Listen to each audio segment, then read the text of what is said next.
এখন বাধ্য হয়ে বলতে হচ্ছে, আপনারা যদি অবিলম্বে শপথ গ্রহণের অনুষ্ঠানের ব্যবস্থা না করেন, তাহলে ঢাকা শহরের দক্ষিণের ভোটারদেরকে সাথে নিয়ে আমি নিজেই শপথ করে আমি আমার এবং নগর ভবন কিভাবে চলবে সেটা ঢাকাবাসী নির্ধারণ করবে। কোন বহিরাগত উপদেষ্টা বা বহিরাগত কোন প্রশাসক দিয়ে এই নগর ভবন পরিচালনা করতে দেওয়া হবে না, হবে না, হবে না। এটাই আমাদের শেষ কথা, এটাই আমাদের শেষ বার্তা। এই নগর ভবন বিগত 2 সপ্তাহ যাবৎ আমাদেরই নিয়ন্ত্রণে ছিল, আমরাই নিয়ন্ত্রণ রেখেছি। এই শপথ কার্যক্রম যদি তারা নাও বলে, আমি গিয়ে আমার চেয়ারে বসতে পারি, 2 মিনিটও লাগবে না। ঢাকা শহরের জনগণ বারে বারে আমাকে আহ্বান জানিয়েছে, কেন আমি শহীদ মিনারে গিয়ে ঢাকাবাসীকে সাথে নিয়ে শপথ করে দায়িত্ব পালন বা দায়িত্ব গ্রহণ আমি নিজেই কেন নিয়ে নিচ্ছি না। আপনারা সকলেই জানেন যে বাংলাদেশের সর্বোচ্চ আদালত মহামান্য আপিল বিভাগে পূর্ণাঙ্গ বেঞ্চে 7 জন বিচারপতির উপস্থিতিতে, মাননীয় প্রধান বিচারপতির উপস্থিতিতে আমাদের ঢাকা দক্ষিণ সিটি কর্পোরেশনের যে মামলা সংক্রান্ত বিষয় ছিল সেটির বিরুদ্ধে যে রায় আমরা পেয়েছিলাম, তার বিরুদ্ধে যে আপিল করা হয়েছিল হাইকোর্টে, সেটিকে যে খারিজ করা হয়েছিল, তার পরিপ্রেক্ষিতে যে শুনানিটি হয়, এরপরে সরকারের কোনো পক্ষের কোনো সুযোগ নাই যে এখানে আইনি জটিলতা রয়েছে, কারণ সর্বোচ্চ আদালতের পূর্ণাঙ্গ বেঞ্চে এই যে রিট আবেদনটি ছিল সেটিকে নিষ্পত্তি করে ইলেকশন কমিশন অর্থাৎ নির্বাচন কমিশনকেই সর্বসম্মতভাবে ক্ষমতা দেয়া হয়েছে এই বিষয়ে সিদ্ধান্ত নেওয়ার জন্য। অতএব নির্বাচন কমিশন যে গ্যাজেটটি প্রকাশ করেছিল, ইলেকশন ট্রাইব্যুনালের রায়ের উপর ভিত্তি করে তারা যে গ্যাজেটটি প্রকাশ করে আমাকে ঢাকা দক্ষিণ সিটির মেয়র পদে ঘোষণা করেছিল, সেটি বহাল থাকছে এবং সেটিকে আইন হিসেবে মেনে নিতে হবে। এটাই প্রতিষ্ঠা পেয়েছে সর্বোচ্চ আদালতের রায়ের মাধ্যমে। আপনারা দেখেছেন যে বর্তমান অন্তর্বর্তীকালীন সরকার এবং তার কতিপয় উপদেষ্টা তারা পক্ষপাতদুষ্ট হয়ে তারা আমাদের এই নির্বাচনের রায় নিয়ে টালবাহানা করেছে। দীর্ঘদিন যাবৎ তারা আমাকে শপথ না পড়ানোর মধ্য দিয়ে বাংলাদেশের সংবিধানকে লঙ্ঘন করেছে, নির্বাচন কমিশনের ক্ষমতাকে তারা অসম্মান করেছে এবং আপনারা দেখেছেন তারা আইনে আদালত মানে না, তারা নির্বাচন commission Jamuna smart refrigerator, smart লাইফে স্মার্ট রেফ্রিজারেটর মানে না, তারা সংবিধান মানে না, তাহলে তারা মানেটা কি? এই বাংলাদেশের মানুষ আমরা যদি আগামীকালকে থেকে তাদেরকে না মানা শুরু করি, সেটার দায় দায়িত্ব কে নিবে? তাদেরকে বসানো হয়েছে এই অন্তর্বর্তীকালীন সরকারকে একটি ছাত্র জনতার রক্তাক্ত গণ অভ্যুত্থানের পরে বাংলাদেশের সকল রাজনৈতিক দল এবং শ্রেণী পেশার মানুষ ছাত্রদের উপস্থিতিতে, বৈষম্য বিরোধী ছাত্র আন্দোলনের ছাত্রদের নেতাদের উপস্থিতিতে বসানো হয়েছিল, যাতে তারা শান্তিপূর্ণভাবে ক্ষমতা হস্তান্তরের যে প্রক্রিয়া সেটিকে সম্পন্ন করার মাধ্যমে জনগণের নির্বাচিত প্রতিনিধিদের কাছে ক্ষমতা হস্তান্তর করে। কিন্তু আমরা যেটা লক্ষ্য করতে পারলাম যে একটা মেয়র, ঢাকা দক্ষিণ সিটির একজন মেয়র, একটা খুবই সামান্য পদ যদি আমরা পুরো বাংলাদেশের প্রশাসনকে এবং বাংলাদেশের স্থানীয় সরকারকে আমলে নিতে চাই, সেটিকে হস্তান্তর করতে, সেটিকে আদালতের সর্বোচ্চ রায়ের পরেও এখনো শপথ করানো নিয়ে তারা টালবাহানা করছে। তারা কিভাবে আগামী দিনে তাদের অধীনে একটা জাতীয় নির্বাচন নিরপেক্ষ সুষ্ঠু সম্পন্ন হতে পারে, সেটা নিয়ে ইতিমধ্যেই জনগণের মাঝে প্রশ্ন দেখা দিয়েছে। এই সরকার তার নিরপেক্ষতা হারিয়েছে। আমি একটু ধারাবাহিকতায় যদি বলতে চাই, আমাদের এই আদালতের রায় এবং গ্যাজেট প্রকাশ করার পরে আমরা যখন সরকারের কাছে বারবার আবেদন জানালাম, বারবার লিখিতভাবে জানালাম, তারা কিন্তু তোয়াক্কা করলো না। এরপরে ঢাকা শহর দক্ষিণের সর্বস্তরের ভোটাররা তারা রাজপথে নেমে আসে। দীর্ঘদিন যাবত আপনারা আন্দোলন করছেন, এই আন্দোলনের সৈনিকেরা, সেনাপতিরা সবাই আজকে উপস্থিত আছেন, মোরাল্লের সবাই আছেন। এরপরে আমরা আমাদের দাবি আদায়ে আমরা এখান থেকে বের হয়ে যমুনা ঘেরাও দিয়ে আমরা সেখানে 2 দিন অবস্থান করে যমুনা ঘেরাও দিয়েছিলাম। তখন আমরা কি দেখতে পেলাম? জাতির সামনে একটি নতুন নাটক মঞ্চস্থ করা হলো, যেখানে এখানে পদত্যাগের নাটকের মাধ্যমে জাতিকে, যেটাকে আমরা এক কথায় বলতে পারি ইমোশনাল ব্ল্যাকমেলের মাধ্যমে একটা নাটক মঞ্চস্থ করা হলো। আমরা এখান থেকে স্পষ্টভাবে বলতে চাই, রাষ্ট্র পরিচালনা কোনো আবেগের বিষয় নয়। এখানে 18 কোটি মানুষের জীবনযাত্রা জীবিকা নির্বাহ করার বিষয় রয়েছে। অতএব আবেগ দিয়ে এই রাষ্ট্র পরিচালনা যখন মন চায় নিলাম, যখন আমি একটু বেজার হলাম তখন আমি পদত্যাগ করে চলে গেলাম।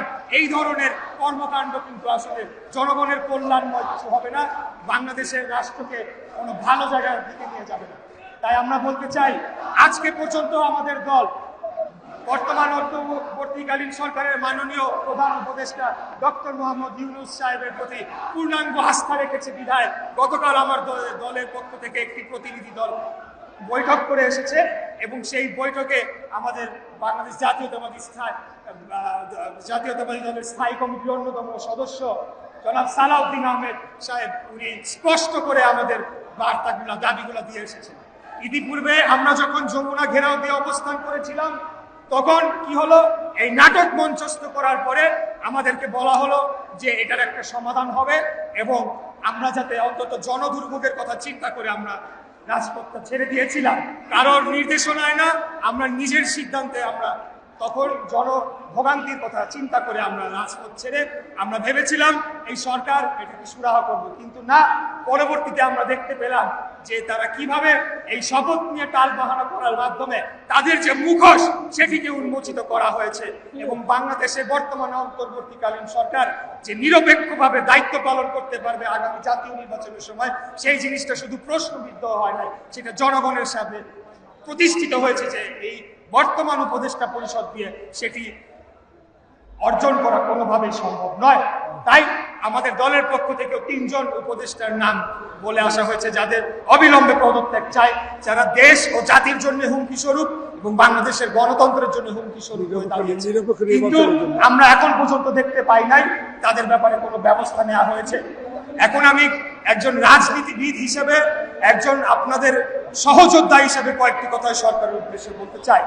এই নগর ভবন বিগত 2 সপ্তাহ যাবৎ আমাদেরই নিয়ন্ত্রণে ছিল, আমরাই নিয়ন্ত্রণ রেখেছি। এই শপথ কার্যক্রম যদি তারা নাও বলে, আমি গিয়ে আমার চেয়ারে বসতে পারি, 2 মিনিটও লাগবে না। ঢাকা শহরের জনগণ বারে বারে আমাকে আহ্বান জানিয়েছে কেন আমি শহীদ মিনারে গিয়ে ঢাকাবাসীকে সাথে নিয়ে শপথ করে দায়িত্ব পালন বা দায়িত্ব গ্রহণ আমি নিজেই কেন নিয়ে নিচ্ছি না।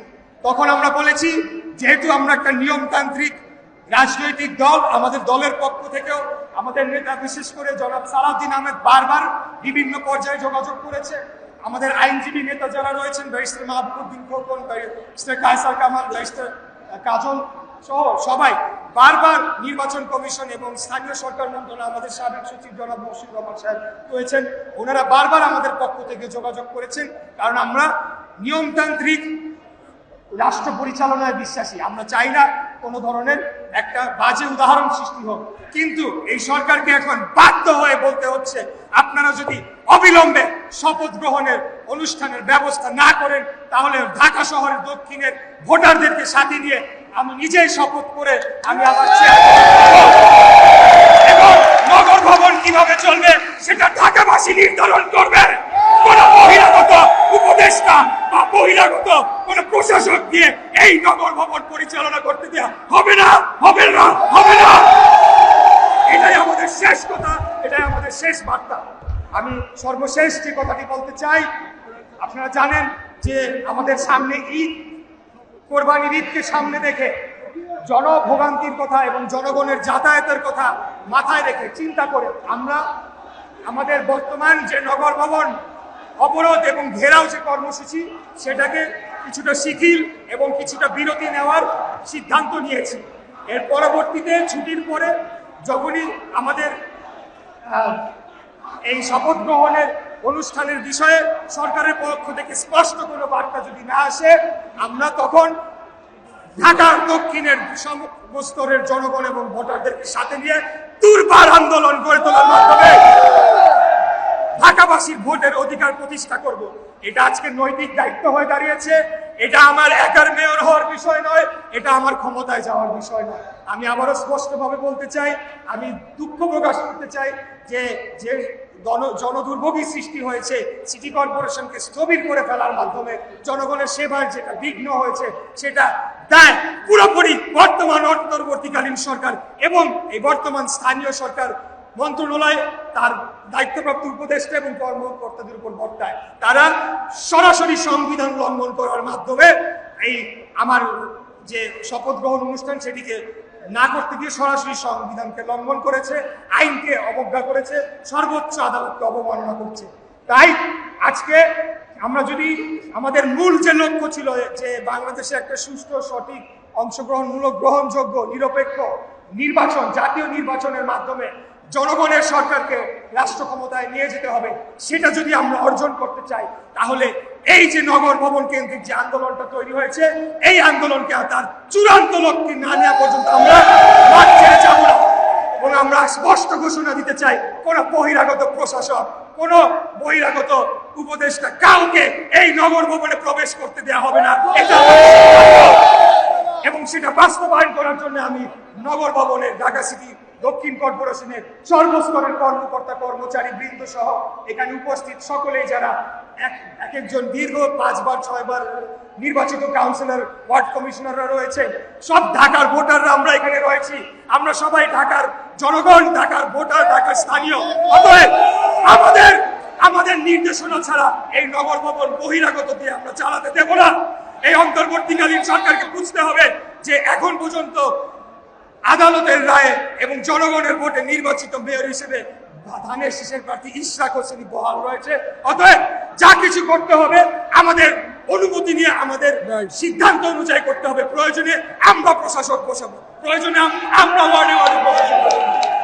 যতদিন না পর্যন্ত আগামী নির্বাচন অনুষ্ঠিত হচ্ছে, ততদিন পর্যন্ত আইনগতভাবে সর্বোচ্চ ক্ষমতার এই নগর ভবনের যে সকল কার্যক্রমের অধিকার একমাত্র কেবল আমাদের কাছেই রয়েছে। এটাই হলো আমাদের বার্তা, এটাই হলো আমাদের শেষ কথা।